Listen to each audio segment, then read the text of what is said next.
I mean, it's been a night and day difference for me personally. I mentioned, my journey in college was mostly on the intellectual side, and I still have a lot of work to do on the personal relationship side as well. But wait, so you don't have it figured out? Oh, not, yeah. Number one prayer app in the world, and you're not number one prayer warrior in the world. That's not doesn't equate. Exactly. And sometimes I feel like he asked me to do it, like purely for my own personal sanctification. Because what's up, guys, and welcome to another episode of Logos Podcast. This is Deacon Max. This is Deacon Joseph. And on today's episode, we do in fact have a special guest. Our guests are always special. They are, but this guest is very special, particularly special. His name is Erich Kerekes. Kerekes. I've been trying. I'm sorry. He's the only Erich Kerekes on the face of the planet, as we just learned. Yes, we hope that stands true for the rest of forever. He is the co-founder of Hallow App. Erich, what's up? Hey guys, how's it going? Thanks for having me here. Yeah, man, of course. Really, really glad to have you. We're looking forward to having this conversation with you about your story, the story of Hallow, and just kind of Catholicism and business and entrepreneurship. I think those are interesting topics and probably relevant to a lot of our listeners' lives. I'm gonna give you the boilerplate stuff about Erich so you can know how impressive he is, and then we'll get into hearing from him. So Erich, he's the CTO and co-founder of Hallow, which is right now the number one prayer app in the world, which is so cool. The world is pretty big, so that is a big deal. He worked professionally in management consulting before Hallow at McKinsey & Company, and now he lives in Chicago. He's been blessed to be named a member of the Forbes 30 Under 30 with his two co-founders, Alex Jones and Alessandro De Santo. Did I say those right? Yeah, close enough. Close enough. Sorry, that's what we want. Alessandro, if I messed that up. And today he leads the product engineering and data teams at Hallow. So pretty awesome guy. Super excited that you're on. It's not that impressive. Let's just be clear. I mean, that's way more than I've done with my life. On a scale from 1 to 10, like a 7. Hey, I mean, it's all God's work anyway, so that's the right answer. This is the right answer. All right, fine. Okay, and if you're new to Logos Podcast, welcome. We're glad that you're here. Deacon Max and I are deacons, obviously, going to be priests soon. Just a few months away from being priests. Yeah. And this podcast is about introducing you to the Logos by drawing you into the truth and beauty and goodness of the Catholic intellectual and spiritual tradition. So thanks for joining us. Glad you're here. All right, let's stop messing around and get into this. Stop messing around. It's time. And as you can see, my voice is failing me, so bear with me on this podcast. But Erich, tell us about yourself, man. Who are you? Where are you from? Let's start with that. Yeah, so like you said, Erich Kerekes. I was born in Long Island. Okay. Moved after just a couple of years, though, to Chicago. So really grew up in the suburbs of Chicago. Went to public school my whole life up until college when I went to Notre Dame. Oh, Notre Dame. Yep, got an amazing family. Got two amazing parents. Got an identical twin brother. And, no way. And an older sister. Yep. What if he founds another prayer app? Yeah, we've talked about it before, or just us swapping jobs just for the fun of it. Yeah. He's a general surgeon, so I think his, the people he works with on a regular basis would be a lot worse off if I took his job. Yes, true. I mean, he's Catholic, so he could probably step into my role for at least a little bit. That's true. That's amazing. So. Oh my gosh. Yeah. And Notre Dame, go Irish. I mean, I'm a Buckeye fan, but my uncle went to Notre Dame Law School, and a lot of my family members have been to Notre Dame, so I like Notre Dame. Go Irish. I try and get back for at least one game every season. And they're winning right now. How about Row Tide, who is not winning right now? Yep. Unfortunately. Alabama? University of Alabama. Nice. Yeah. Is there the Buckeyes and Notre Dame, is it possible that they end up playing each other in this playoffs right now? Oh, yeah, absolutely. Ohio State just needs to beat Texas, and if we beat Penn State on Thursday, then we're in. Hey, y'all did some damage on University of Georgia. I was very, very impressed. I did not think that outcome was going to happen, and I was like, wow. I know. I was pretty hyped for that game. I mean, we had only played them, 3 times before, and we had lost all of them, I think. But it's crazy. Y'all didn't just win, though. Yeah, right? I know, 23-10. I mean, that's pretty – I'd call that a beating. Yeah. I agree. What did you study at Notre Dame when you were there? I studied computer science. Okay. Sweet. Okay. So did I. Study computer science as a minor as well. As a minor? As a minor. So major marketing, minor computer science. Not the same thing, but something of the thing. Yeah. Although I didn't end up coding again for, management consulting. Does not require any code, so kind of fell away from it until picking it back up with Hallow again. So okay, so let's get into that. So first of all, have you been Catholic your whole life? So I was born and raised pretty much the epitome of culturally Catholic, I would say. Okay. Yep. Yeah. So I was baptized, confirmed, got all the sacraments, but Mass was never a mandatory thing on Sundays. It was kind of if we were all around, then we would go. Okay. We did do some like family Bible studies. I did Kairos retreat when I was in high school, which I actually liked a lot. That was probably one of the first kind of forays into it. But yeah, we didn't do anything in terms of theology or praying together or anything. So by the time I got to Notre Dame, I wasn't going to Mass when it was up to me as a freshman in school. And so it wasn't until my junior year where I actually started kind of making the faith my own. Okay, how did that happen? I'm just curious, actually. Yeah, there's honestly one more pivotal conversation I had with the professor, because I would still call myself Catholic, as cultural Catholics do, but like I said, I wasn't totally living it out. And the conversation I ended up having was basically like, look, clearly you're somewhere in the middle right now, and he just urged me to have some conviction, to explore to the point that I had conviction in what I believed. His whole point was, what you believe about this is such an important thing that it's going to change basically, every decision for the rest of your life, and it's going to change the trajectory you want to be on, the things that you want to shoot for in life. Yeah. And so, just explore it and be able to plant your flag somewhere, right? And I'm a logical guy. I thought that appealed to me. I said, okay, that makes sense. I should be able to do that. So basically set me off on a journey where I anticipated I would be able to say, like, this is why Catholicism is illogical or incorrect. Okay, wow. And at least be able to point to like my reason for why. I mean, I'm not going to Mass, whatever. So like, here's officially why I'm giving it up entirely. Yeah. But I wanted to give everything a fair shot, so I read kind of both sides. Read some of like the New Atheism things, read a bunch of C.S. Lewis, who was probably the most pivotal person for me during my time at Notre Dame. Isn't that funny? Yeah. I mean, the non-Catholic C.S. Lewis, he's amazing. He influences everybody, man. I know, yeah. And so there's a course called Philosophical Reflection on Christian Belief at Notre Dame. And Notre Dame makes you take 2 theology courses, at least as a student. And so I used one for that. And that was one of the first things that really got me exposed to the deeper intellectual side of it. Still at this point didn't have much of a personal relationship side. That kind of comes later with Hallow. Okay. But yeah, that really set me off on that kind of intellectual journey when I was in college. So you were working in the secular world after you got your degree. You studied your conversion. What did you do right after you graduated Notre Dame?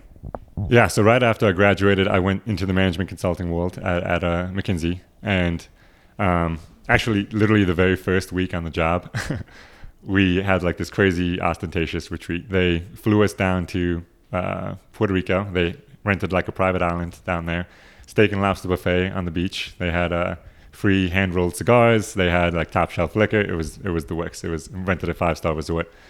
Ended up grabbing one of those cigars and sitting down next to Alex, who, spoiler alert, would go on to become my co-founder. I had met him exactly once in my life before that time, which was to give him a case for, like case coaching for consulting jobs, right? So that was the only time I had talked to him before that.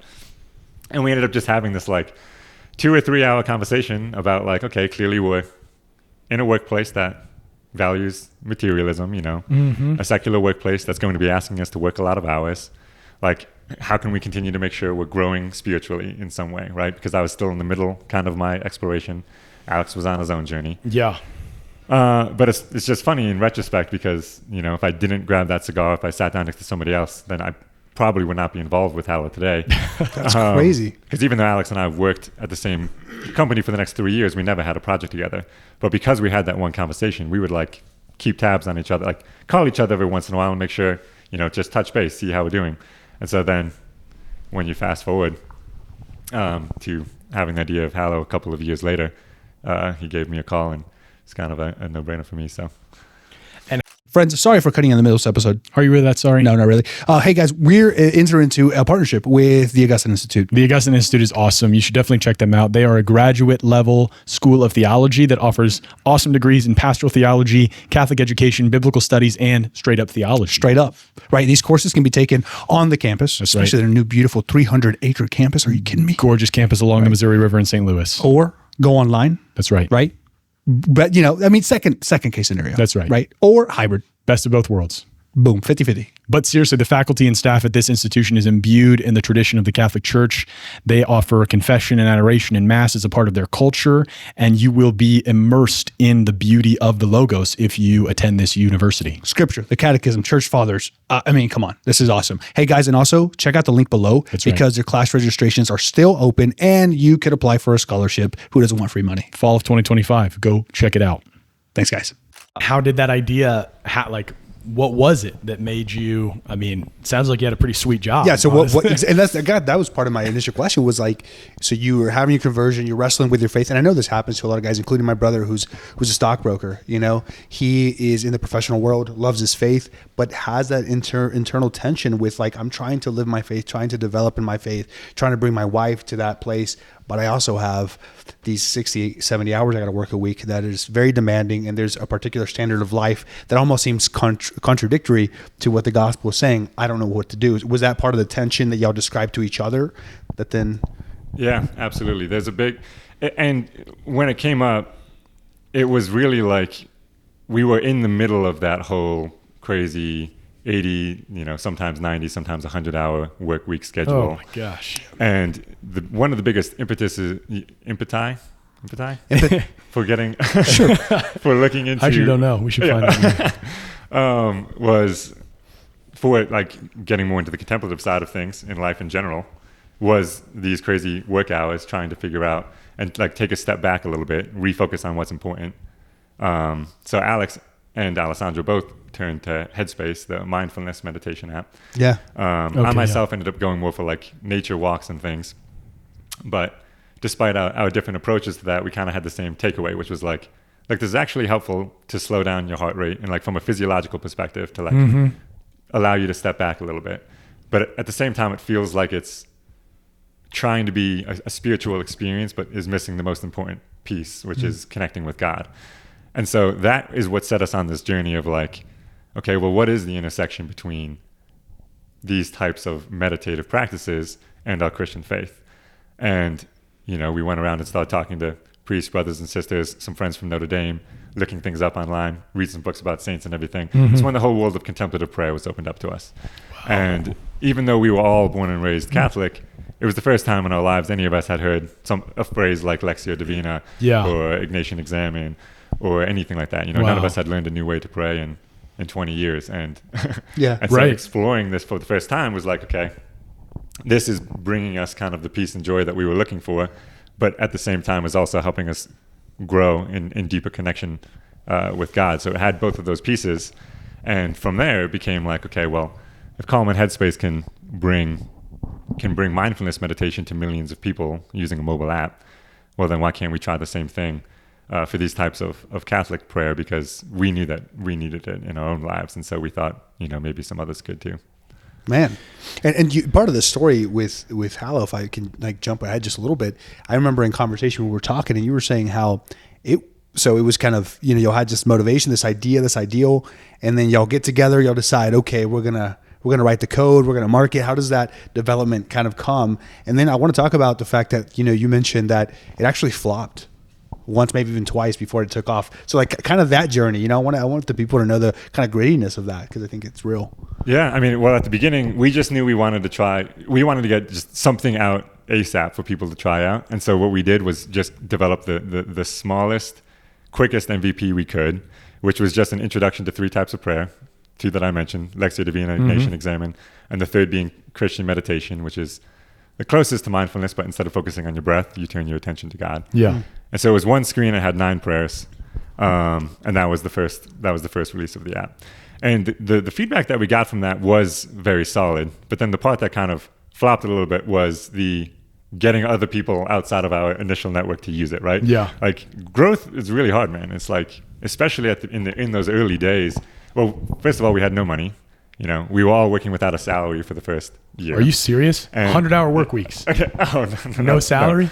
We had no money invested in Hallow yet. We all the money that we had was just what we had from our bank accounts that we had put into Hallow. So did you quit your job to start this? We quit our jobs at this point. Oh my gosh. And so once we had that first version out there, we were like, okay, we got enough good feedback from our like initial network to know that this seemed like something that had legs. We prayed about it, of course.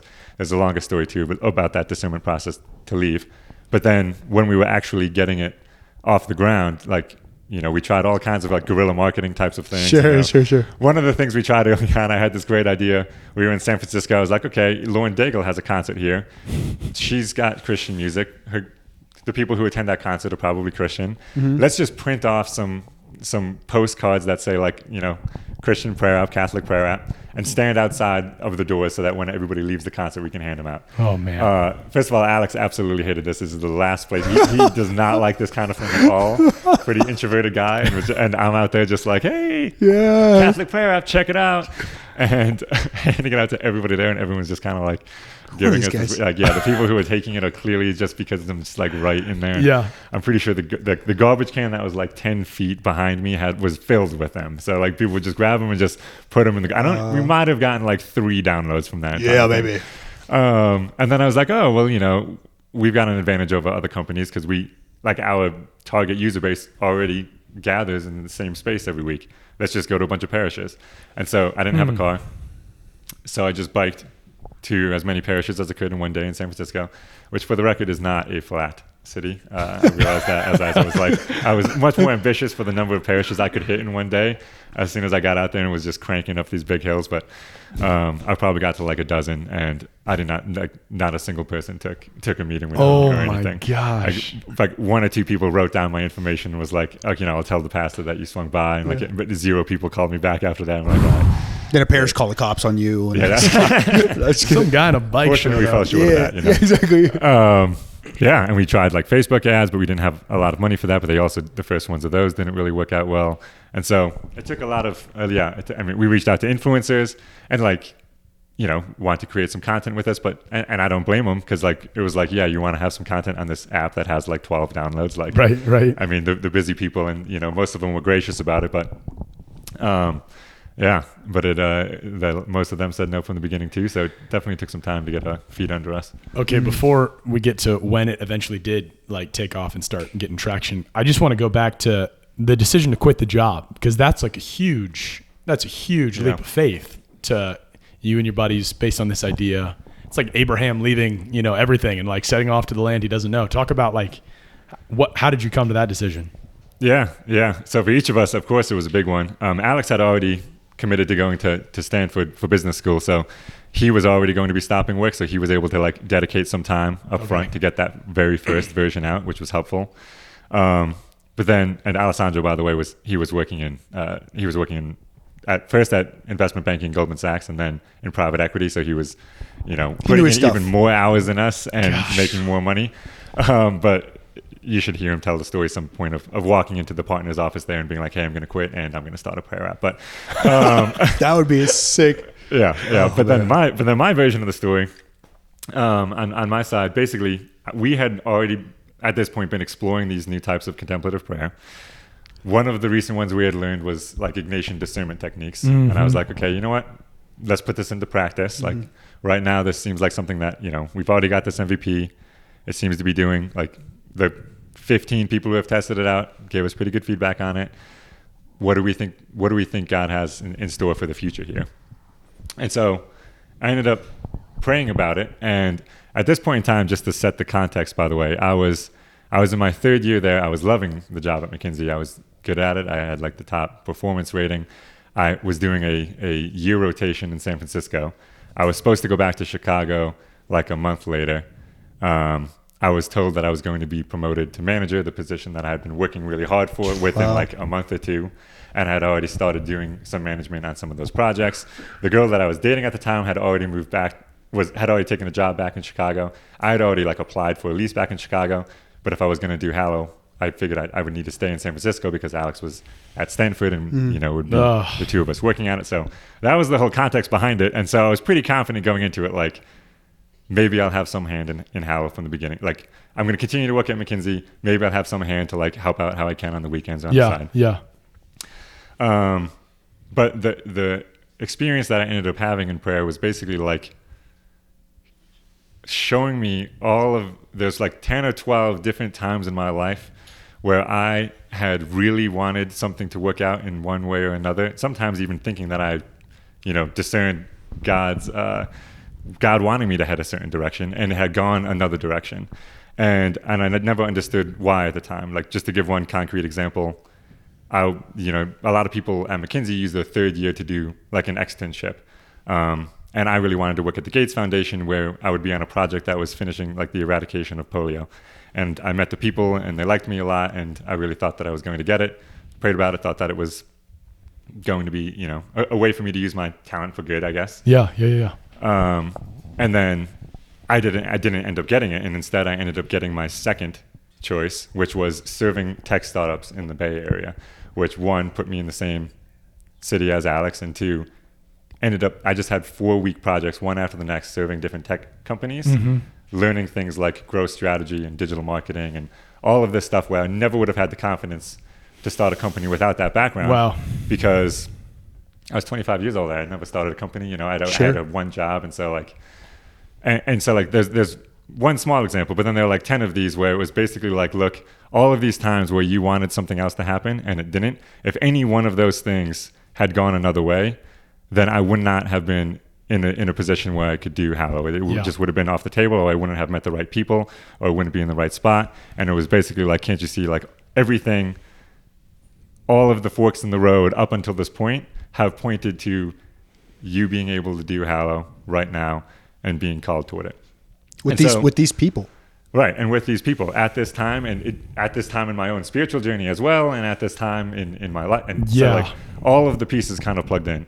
And so I had never in my life, experienced what I would call a calling. And it's also not like I'm saying, I heard his voice, vocally. But to me, that was the closest and the only thing that I've and I'm like, okay, I feel like I'm actually, being asked to do this. And so I never had that kind of conviction coming out of like a prayer experience like that before.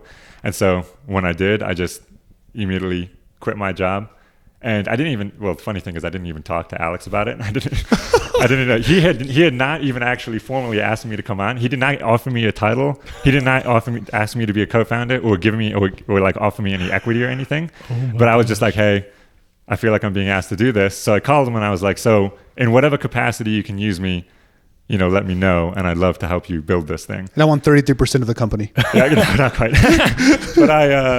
But in retrospect, I probably should have talked to him exactly. First, but I was just pretty excited about it, and so I quit, and then decided to do it, and then canceled the lease that I had applied to in Chicago, and did all the other pieces, and ended up staying in the Bay Area and working. Okay, with and Alex, so. I want to keep going with the story, but I just have to say, like, that experience you just described is very beautiful and powerful, and I think relevant to a lot of people's lives, especially as they discern like what God's calling them to do, because a lot of times we are looking for like a voice or a sign, but oftentimes that's not how it works. It's like we through prayer read kind of like how God is providentially guiding our lives, and that happened to like me in my own vocation. Yeah. Like I left a college basketball scholarship to like go to seminary, and it was like a crazy decision.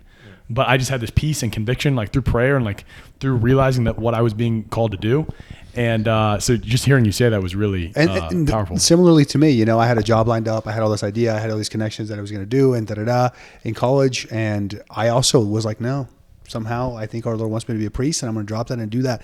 And while it does sound romantic and beautiful, I'm sure it was also kind of hellish, right? Like that's like, I remember like, when I like left this job that I had, for example, or even broke up with an ex-girlfriend that I really liked, it wasn't easy. Like it was in the moment. It was very, very gritty, and it was difficult. And so that's the risk of taking up these kinds of tasks, and especially as Christians, like we're actually called to risk it, to sacrifice, to give that for the greater good. And this was a greater good you felt strongly convicted to. That's right. And what's funny is, so my mom had been in the startup world for 17 years. She was the first employee at a company. And so I had asked her when I was thinking about it, like, hey, do you have any advice for starting a company? And the one thing she said was, my advice is don't start your own company.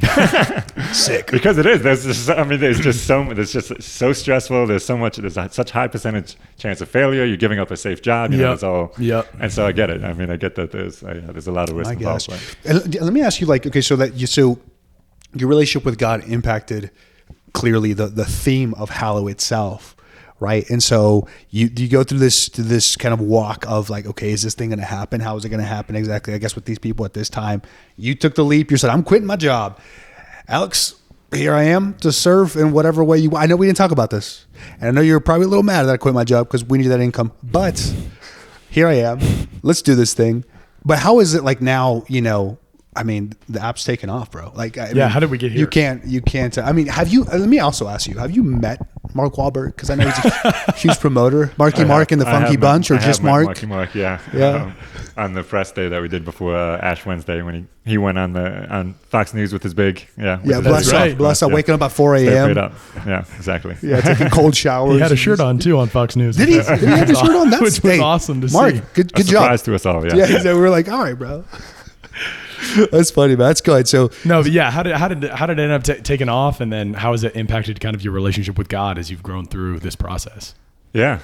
I mean, two totally separate questions. I'll take to answer the second one. I mean, it's been a night and day difference for me personally. I mentioned, my journey in college was mostly on the intellectual side, and I still have a lot of work to do on the personal relationship side as well. But wait, so you don't have it figured out? Oh, not yet. Number one prayer app in the world, and you're not like number one prayer warrior in the world. That's not doesn't equate. Exactly. And sometimes I feel like he asked me to do it, like purely for my own personal sanctification, because oftentimes it's kind of felt like he's had the wrong guys as far as like, look, three 25-year-olds who have never started a company before, who clearly there are people who know more about theology and prayer than we do, because we're figuring, like, the reason we're excited about it is because we're figuring it out as we go. But yeah, some people would argue that does not make us the most qualified for that. And so in some ways it was like, I mean, really, are we the ones who are supposed to be doing this? But we also realized, and this was a bit of a fruit from some of the new prayer that we had started doing at this point in our lives too. We realized that, like, just because we were asked to do it doesn't mean, like, we have no idea where in his plan that's going to fall. Like, it doesn't mean that Hallow is going to be successful by any means. Like, maybe he only asked us to do it so that it would crash and burn spectacularly. Yep. And it would help sanctify us, but it would also maybe inspire somebody somewhere else who was thinking about doing something like that to build it up, which would then have a big impact, and we get to play some small role in that. And like, that's great. And so, like, in a way, that takes a ton of pressure off. It's a bit of a cheat code that comes with faith in a way, is like, you're not responsible for now you can't use it as an excuse to not try hard. Yeah. And to do the things that you think he's asking you to do, but because we're going to believe in some kind of bigger plan, hopefully, then it's not on us to have to dictate that outcome, I guess. But fortunately, what we have seen in the last couple of years has been amazing growth. I think there's been a lot of different pieces to that. I mean, for one of the biggest things that started working us, like, just totally tactically on the marketing side was once we started getting in with some of the influencers. And shout out to Matt Fradd for being one of the first, like, partners we ever had as a thank you, Matt Fradd, for everything you do, man. Jeez. These guys, y'all are always on top of it, like, professionally. This is just, thank you, Bites with Aquinas, and Matt Fradd. And they've been tremendous partners from the beginning. And once we got in with them, we started getting our name out a little bit more. Then we get like one or two more. And the Catholic world is pretty small when you get, especially on the business side of things, as you guys have probably learned over the last 4 years as well. Sure. And so once you get in with a couple, then, they're all friends. They connect you with each other. And then the other thing is, like, we ended up finding a way to connect with people through, like, social media. And like there clearly is a hunger out there. We always, like, the number of people associated with institutionalized religion was going down in the U.S. for, at the time that we started the app, for sure.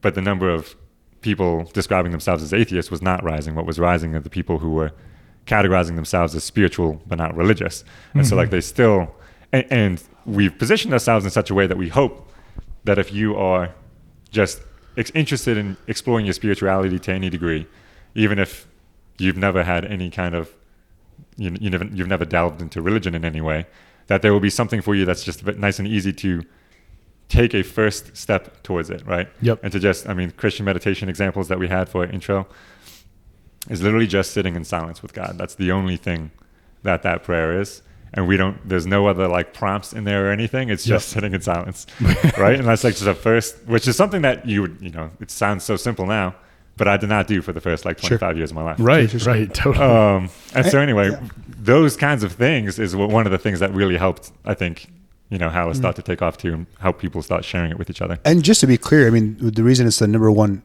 prayer app in the world is not because it's just appealing to Catholics, but because the market is much bigger than just Catholics, which to me is we were talking about before we recorded, like how humbling it's been for you, like as like, a person who's like, there's this Baptist person that's logging onto the app that wants to pray with whoever or do an Our Father for the day or whatever meditation they want to pick up.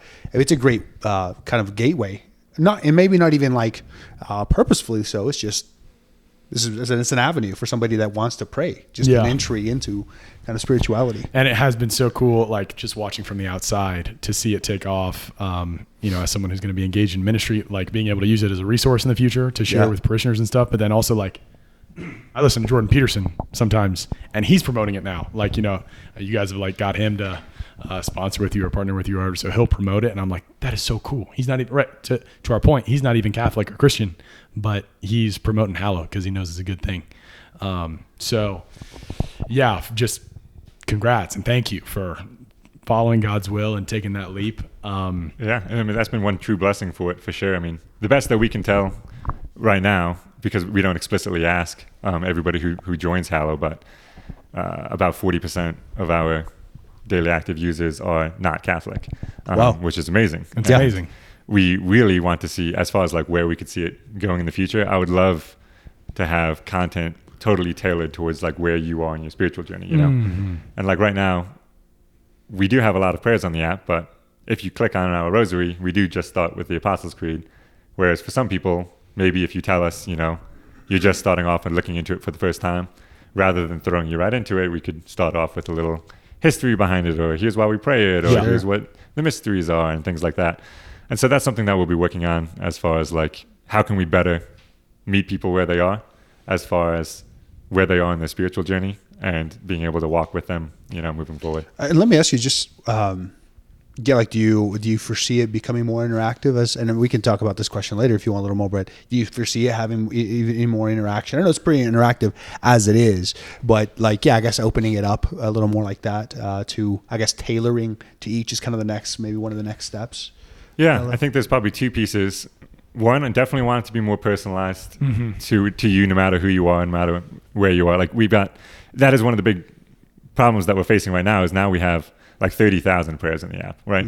And so that's a lot that I'm confident if you are interested enough in Hallow to have downloaded it in the first place, then we have something on the app for you. Right. But whether or not you see that on like your home screen when you first get there is going to be the problem, because some people will go and try something and they'll find something that's not, I've had some people come up and say like they were exploring for the first time and they ended up clicking on night prayer for the first thing that they did, which for some people may be a little bit intense or a little bit like, and so, and that turned them away from it. Like it's a story that I literally was talking about with somebody a couple of weeks ago, and maybe they should have gotten a different piece of content first. So there's certainly that side of personalization, customization.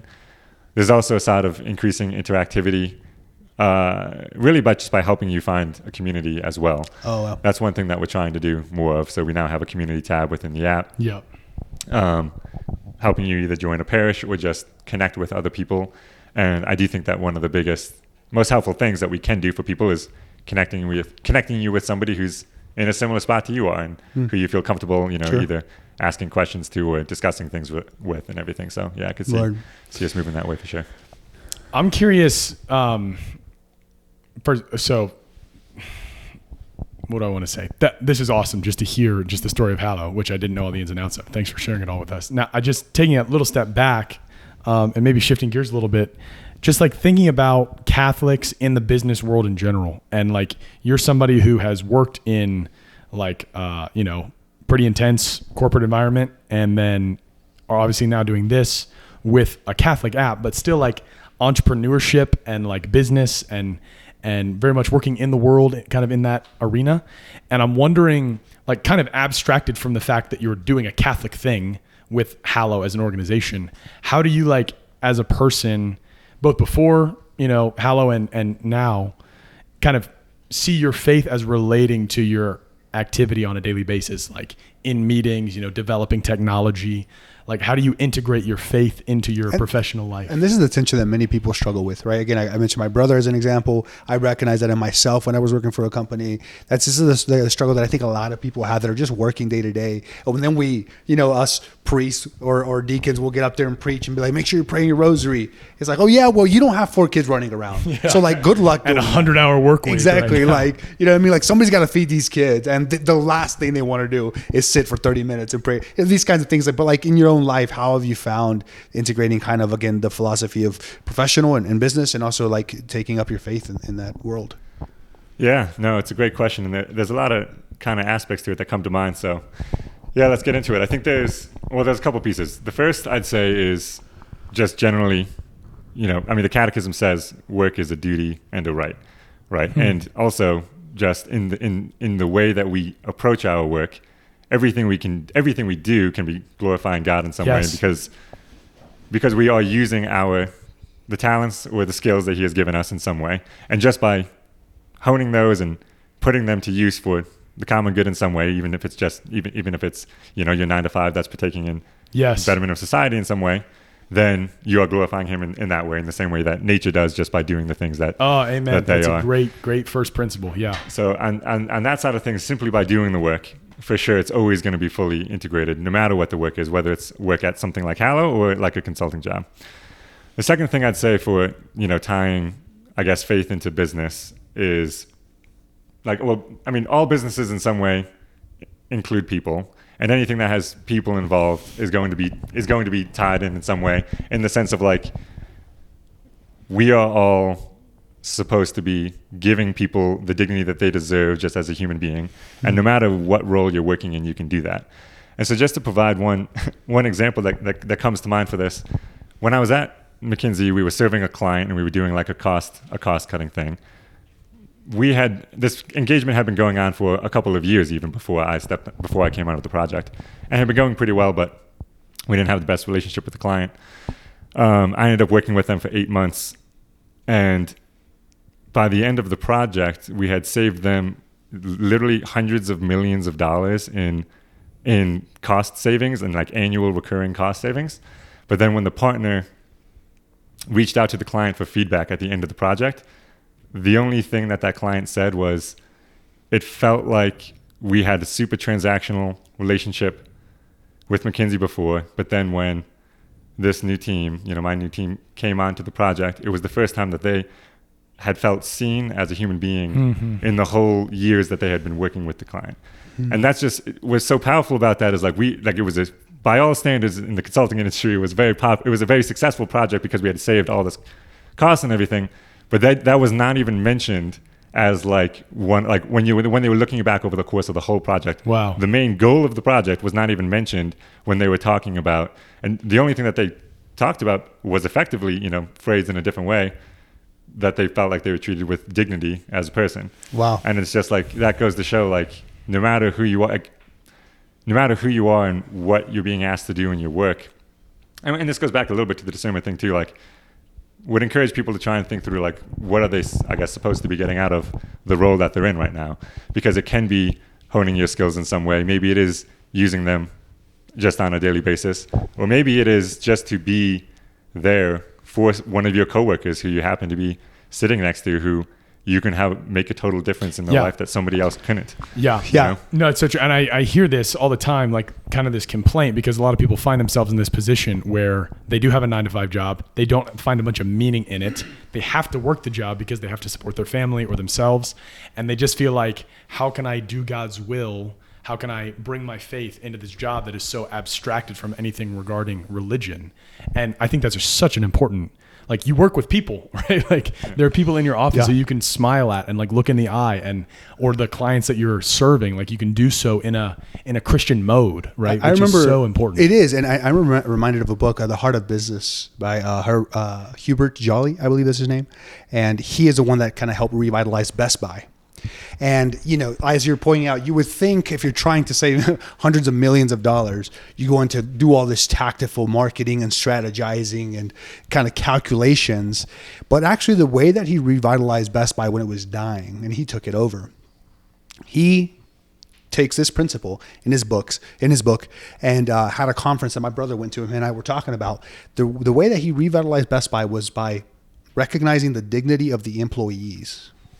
Right. Absolutely. It wasn't by like, well, let's try to sell more. Let's pump up the volume. Let's make the best thing in the world. It was like, no, actually, it turns out Best Buy, former ownership, you're not investing in your employees. They need to believe in this company. They need to believe in the products that we're selling. Okay. And the way that's going to happen is that by managers, you have to start investing in your employees. And also, we're going to remove chairs from this joint. No sitting down, talking to each other, interaction. And he himself would go to his shops and the Best Buy shops and introduce and meet and show the managers how to interact, how to respect their employees, because it was that dignifying character that helped reshape the company. The numbers and stuff came. That comes. People first want to be treated like humans, not projects. And I think I remember that's a key insight from that book, that you're now kind of, it's not so much like, oh, what about my faith and what about my business? It's like, no, like the principles of Hubert Jolly's faith, who is Catholic, the way that he respected human dignity was even in his workplace. And that was enough to impact, for example. Yeah. Right. Yeah. And that's exactly, preach the gospel and if necessary, use words, because it's not, in a lot of these, depending on where you work, people don't want to talk about religion. So it doesn't mean that in any way. It is just treating with them and loving them as a neighbor, like we all called to do. That's right. Yeah. So I think those two principles, in and of themselves are really important. So you mentioned the catechism, your work is glorifying God and you're using your gifts. And if you offer them to him for the sake of the common good, for the sake of, supporting your family, your vocation, that is building the kingdom of God. And then secondly, like you're going to be working with people, even if it's not a Catholic thing, you can still love them and serve them, which, and then I always like to talk about, I don't know. Those are the two things you mentioned. Did you have anything else to say? And I assume as you're like doing stuff for Hallow and even your other company, you were also, as a Catholic man, trying to do them probably as the best quality, as honestly and transparently as you could, which is also a part of integrating your faith with your business. It's just be an honest person, do the things at a high quality as best as you can to offer. And I assume that was a part of it too, right? Yeah, absolutely. And I think that there's, the last piece in it too is like, every company has like mission, vision, and values. And as you might expect, Hallows are explicitly religious. That is the space that we are a prayer app. Yeah. So our mission from day one has just been 3 words: help people pray. That's just always what it is. Our vision is everyone praying all the time, which it probably sounds ridiculous, but in our mind, prayer is a simple look to heaven, right? Yeah. And so, or having all of your actions in some way pointed towards him. And so, in that way, if you, it's more of a disposition towards the way that you approach life in general. But then when it gets to the value side of things, our number one value is love at the company. And that's something that's something that anybody can do at any company. And if you're a leader at another company, you are setting the values for the company, then that is something that, to your point on whether it's treating your employees that way or customers or whatever. And so that's another way that I feel like, it can continue. The way that your disposition towards the way that you approach your work can really have a big impact as well. Yeah, and I've learned a lot from a couple priests who are really devoted to Saint Josemaria Escriva and Opus Dei and sanctifying the ordinary. Because it's fun, and this is funny because Deacon Max and I, as deacons and then future priests, like we have to do a lot of stuff that's not like explicitly Catholic. Like sending emails or and I'm sure your job is full of that stuff. You're not always just like praying all day. We have to book a flight and then talk to a receptionist somewhere about whatever. So like everyone, even people who are doing like ministerial things, are in the midst of ordinary actions and life every day. And so the question becomes: is God absent from those? And obviously the answer is no. And so like St. Josemaria Escriva is like, no, you can sanctify the ordinary. You can, like, by doing the little things with excellence, offering them to God, like praying before you begin an activity, thanking God after you conclude it, putting your whole heart into it. Even if it's sending an email, that can sanctify you. And I just think that's so important, because there are so many people who are in roles that they think aren't meaningful, but like everything is meaningful. Like Jesus was a carpenter who did mundane, seemingly meaningless tasks every day, but every one of them was salvific, right? And we've mentioned this example before now several times on our podcast, but he also did them at a very high quality. He probably didn't produce, his dad certainly probably didn't produce crappy chairs and tables. Does that make sense? Like part of his love for his family and his love for God was probably like, okay, we're going to do these things well. Now, you don't have to be habitually intending like we're doing it hard and we're grinding, but it was like, this is what I do. It's kind of, this is natural to me in the way that I live, as you're talking about this natural disposition that what I do and what I say and how I handle myself and myself with others is a comportment of Christianity. It's infused with the life of grace, hopefully. Yeah. So we're going to get in a moment to just why people should use Hallow, and we'll let you just give your whole plug for that, even though we'll do it as well. But just before we do that, do you have any other advice for people who are Catholic, specifically who might be working in the world of business, like things that have helped you in your journey? You've already given us some really helpful principles, but anything else? Do you take up your mother's, and not to put you against your mother, but would you take up your mother's advice? Would you not start up a business? And if so, how would you do that? Yeah, well, no, I mean, I've loved every minute of it, and never looked back. But I think the one thing that really, the one word that Alex will always use when talking about general advice for this kind of thing too is just surrender. And it's not necessarily just for starting your own company, but for whatever your day-to-day is. And meaning, I mean, calling back to what I said earlier, as far as like, try and take some time and discernment to figure out what you're supposed to be getting out of where you are at this time in your life right now.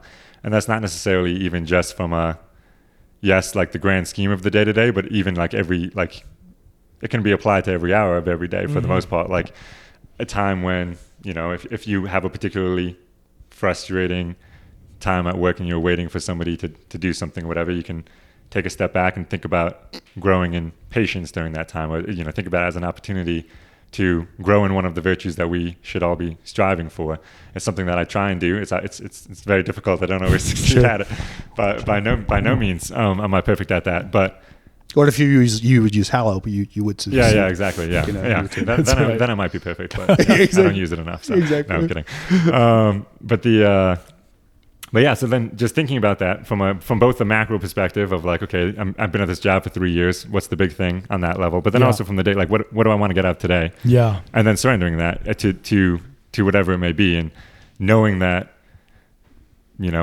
calling back again also to when we started Hallow, saying we don't know if it was meant to still be alive today or if it was meant to spark something else going on. And just as soon as you acknowledge that there is deeper meaning to everything that you do, it becomes a lot easier to live each day more joyfully and knowing that it's in full participation and more purposefully. So, boom. That's awesome. That's beautiful.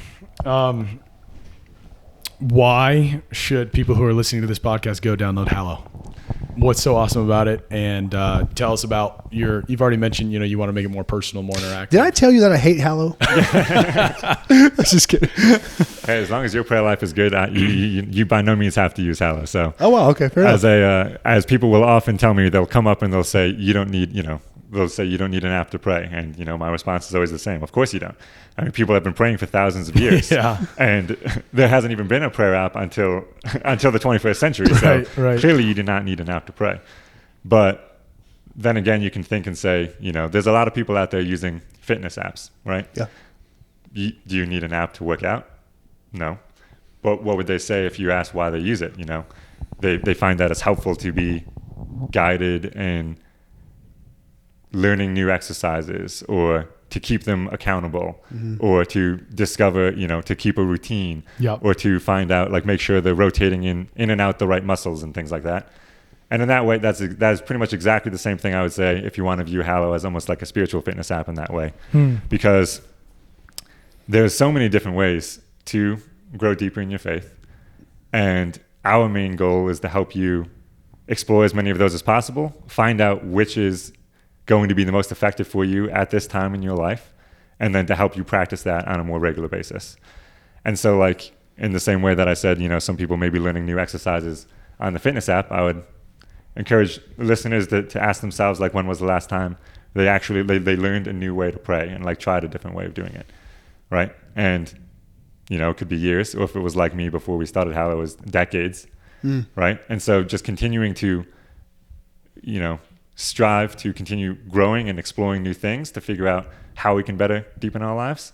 That's pretty much the primary goal that we have, is to help you hallow your life. And so that'd be my main pitch for it. Plus, there's a free version of the app, so if you don't want to subscribe, that's totally fine. Who doesn't like free versions? Yeah, just try out all of our regular content first if you want. If you find it helpful, then that's great. If not, then there are plenty of other ways to pray as well. That's sweet, man. That's awesome. I just like, last question for me is, are any future things coming that we should be expecting from the app? I don't know.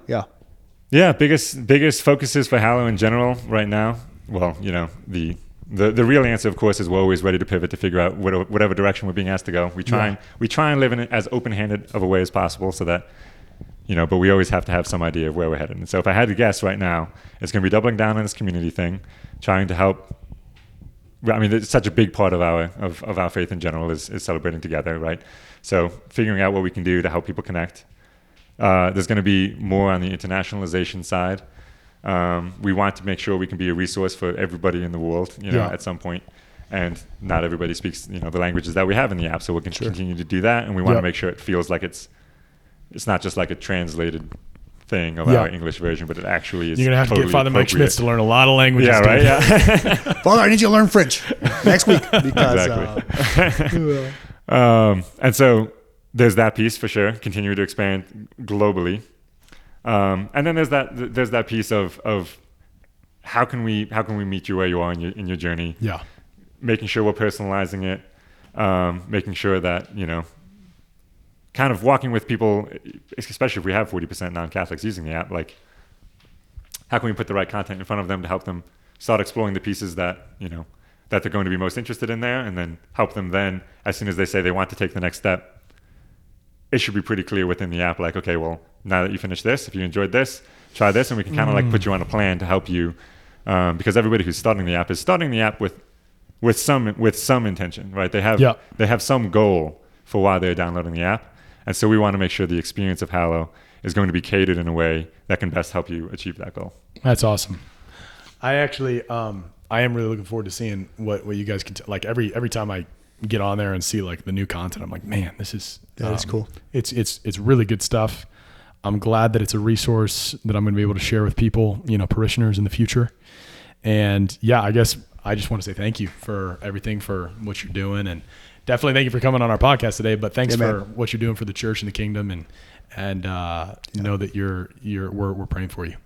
Thank you guys as well. Yeah, everything you guys have done for the last 4 years has been amazing. I know has sparked some great conversations, especially with a lot of the people in my closest circle. So thank you guys, and thanks for having me on. Yeah, man. For sure. Guys, check out Hallow App, #1 prayer app in the world. All right. Hey, the one and only Erich Kerekes. What's up, man? Sorry, I mispronounced your name at the very beginning. Should we do the Mark Wahlberg thing, or like the what is the Mark Wahlberg thing? Come pray with me. Or no, what's the guy from The Chosen? What is he? Jonathan Rumi. Jonathan Rumi. I was just, hey, would you take a moment to pray with us? Hey, it's good, dude. The TV commercials. Just one. I got slid it. No, man. Thank you for everything, guys. We hope you enjoy this conversation. You learned something. Erich, thank you for coming on, man. Doing us that huge favor. And we hope, above all, it brought you closer to our Lord and Savior, Jesus Christ, the Logos, who wishes to save you and to give you life. So with all things being said,